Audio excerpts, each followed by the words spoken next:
Em primeiro lugar, sucesso não é ganhar muito dinheiro. Sucesso é cumprir sua missão. Se a pessoa quer chegar mais longe, ela não pode seguir opiniões e conselhos de pessoas medíocres. Senão ela vai estar limitada. Por que as pessoas são tão bundonas quando se trata de fazer dinheiro, de crescer, de vender, de ligar, de trabalhar, etc? Por que as pessoas são bundonas? Mentalmente falando, emocionalmente falando. Existe uma questão cultural na qual todos nós estamos envolvidos. Desde a escola, do ensino fundamental, do ensino médio, nós entramos num modelo acadêmico, num modelo de ensino, num modelo de escola, preparado para formar operários para as fábricas. O modelo de ensino nosso, ele data da Revolução Industrial. Então, aquela coisa bem da sirene tocando, aquela coisa do horário do almoço, aquela coisa bem de fábrica. Então, é um modelo que forma numa linha de montagem mão de obra para o mercado. E que bom, porque o mercado precisa de mão de obra. Então tá tudo certo. Acontece que, para você sair dessa linha de montagem, para você sair desse rebanho que é criado um rebanho, e esse rebanho vai seguindo, um boi na frente do outro. Então a visão do boi de trás é a bunda do boi da frente, com o rabo balançando um lado para o outro. Então você passa a sua vida enxergando a bunda do boi da frente. Sair dessa linha de montagem requer muita coragem, não é fácil. Porque, mal ou bem, seguir a boiada dá uma sensação de segurança. Você está todo mundo indo para um lado, você se sente mais seguro indo para o mesmo lado,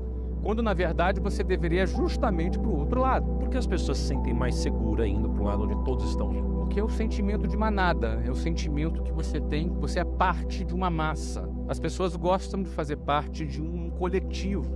Mas o fato é que, para você se destacar, você tem que, em algum momento da sua vida, sair dessa manada. Como você vai sair desse rebanho? O que é esse rebanho? Esse rebanho segue ensino fundamental, ensino médio, faculdade, emprego e INSS. É isso aqui, ó. É esse o ciclo. E morre. É esse aqui. E pobre, geralmente pobre, estatisticamente pobre, dependendo do INSS, que não é uma coisa tão recomendável assim. Tendência de se aposentar nunca e diminuir o benefício, porque a conta não fecha. O número de entrantes é sempre menor do que o número de beneficiados. Em primeiro lugar, sucesso não é ganhar muito dinheiro. Sucesso é cumprir sua missão. Eu penso que a maioria, todos nós, eu estudei em escola pública, as pessoas elas são treinadas para poderem entrarem nessa linha de montagem. A pergunta é, para você ter sucesso, para você se destacar, para você cumprir com excelência a tua missão e, eventualmente, se você enriquecer, uma coisa é fato. Se alguém pergunta assim, ó, existe fórmula para o sucesso? Eu não acredito em fórmula para o sucesso, mas existe fórmula para a mediocridade, que é seguir a linha de montagem. Porque se você faz o que todo mundo faz, você vai chegar no mesmo lugar que todo mundo chega, por analogia, por pura lógica. Se você dá todos os passos que todo mundo dá, você necessariamente vai chegar no mesmo lugar que todo mundo chega. E na melhor das hipóteses, você estar na média já é uma vitória. E a média é a mediocridade. Mediocridade é o lugar da média, das médias. E a maioria vai estar nas médias, com essa razão de Pareto, 80-20, 80% vai produzir 20% e 20% vai produzir 80%. Então, a maioria vai ficar nas médias. Mas a maioria por quê? Que são as pessoas que vão seguir esse modelo, porque é muito difícil sair desse modelo. É muito desafiante, dá medo você sair dessa linha de montagem. Então, o que acontece? A maioria vai. Então, para você necessariamente ser bem-sucedido, se destacar, não ser um a mais nessa multidão, você vai ter que se desprender dessa manada. Aí começam os problemas. O primeiro desafio é a coragem. Aliás, antes da coragem, o primeiro desafio é você não se conformar com a manada. E aí tem uma diferença entre se conformar e ser uma pessoa grata, satisfeita. Porque a gente aprende a agradecer a Deus por tudo. A gente aprende a ser grato. E isso é bom. A gratidão é uma coisa que ajuda a nossa saúde mental. E a gente que começou pobre na vida, aprende a ser grato pelo feijão, arroz e ovo que está comendo. A gente aprende a agradecer e ser grato. Isso é muito saudável. Mas gratidão está ligada à satisfação. Mas isso não está ligado à conformação. A palavra conformação está ligado à mesma forma, conforme, a mesma forma. Quando você se conforma, você ganha a mesma forma da manada. Se você se conforma, você será como uma manada. Vai mugir como uma manada, vai andar dentro dela. Mas o primeiro desafio é você olhar para aquilo e falar, eu não quero isso aqui. Quem assistiu o filme Formiguinhas, fala justamente de uma formiguinha que não queria ser como formigueiro. Vida de inseto, também tem o mesmo arquétipo. Mesmo arquétipo. Então, o primeiro desafio é você olhar e falar, eu não quero isso aqui. Quem não se conforma, ele pensa assim, eu estou seguindo a manada e eu vou chegar até onde nisso? Eu não vou chegar a lugar algum. Ele consegue pensar um pouco à frente. Eu tinha uma mulher no ônibus que eu pegava, eu ouvi falar, nunca mais eu encontrei, mas o nome dela era Ilka. E a Ilka, ela era a prefeita do meu ônibus. Funcionava assim. A gente pegava um ônibus no convencional e ela era que organizava tudo. Ela era xerifona, entendeu? Organizava tudo. Natal tinha amigo secreto. No ônibus. Uma pessoa ou outra fazia aniversário, ela chegava lá, tinha um monte de bolinha dentro do ônibus. Então, ela tentava transformar aquele ambiente hostil numa coisa mais agradável. Achava bonito o trabalho da Ilka, mas ela há 40 anos pegava aquele ônibus. E eu olhava para a Ilka e me dava um certo desespero, que eu olhava para ela e falava, eu não quero estar aqui daqui a 40 anos. Eu não quero ser a Ilka. Eu não quero ser a Ilka. Eu não quero estar aqui daqui a 40 anos. Por mais bonito que fosse aquele trabalho, era um trabalho de quem se conformou. Ela ganhou a forma. Eu não quero ganhar essa forma. Você entendeu? Então, eu tinha uma imagem que eu costumo falar, que é quando eu pegava lá um ônibus 5 horas da manhã, e no inverno é de noite no Rio de Janeiro.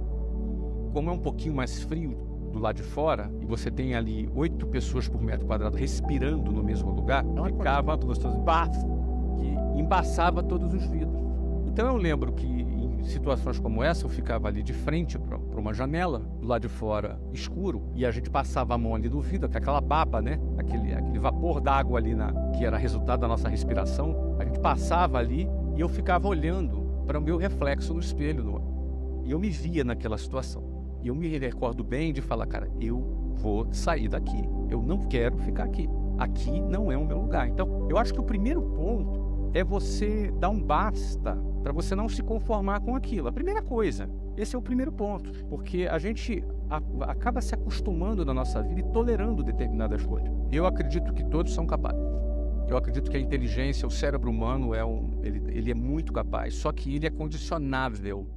Ele é condicionável. Como tudo na nossa vida. Mas por alguma razão, dentro daquele cenário, eu tinha uma decisão, não quero ficar aqui. Então, esse questionamento, muitos não questionam, simplesmente seguem. Algumas pessoas questionam. Eu acho que todos deveriam questionar e todos têm a capacidade de questionar. Eu tinha uma visão limitada, mas era o fato, era o seguinte, eu olhava, analisava aquilo, a conta para mim não fechava, eu fazia uma conta na minha cabeça. Eu pensava assim, cara, daqui a 30 anos eu vou estar aqui como essas pessoas que estão aqui. Só que eu não quero. Então, assim, quando você começa a questionar, o teu cérebro começa a pensar, cara, o que eu vou fazer para sair daqui? Eu não tinha as respostas ainda. Sim. Então, existe uma fase que é o questionamento e uma tomada de decisão. Precisa existir uma tomada de decisão. Não necessariamente a pessoa sabe o que vai fazer. Não é fácil. Que alguém pode dizer, é fácil esse cara fazer. Ele falar isso, ele é rico. Às vezes eu ouço esse tipo de... Acho que isso é o mais difícil. O cara sabe o que tem que fazer. É claro que na minha situação hoje é mais fácil falar, mas eu estive naquela situação dentro do ônibus que a gente está falando aqui. Então penso que primeiro é questionar. O primeiro questionamento, eu não vou sair daqui. Não tem solução isso aqui.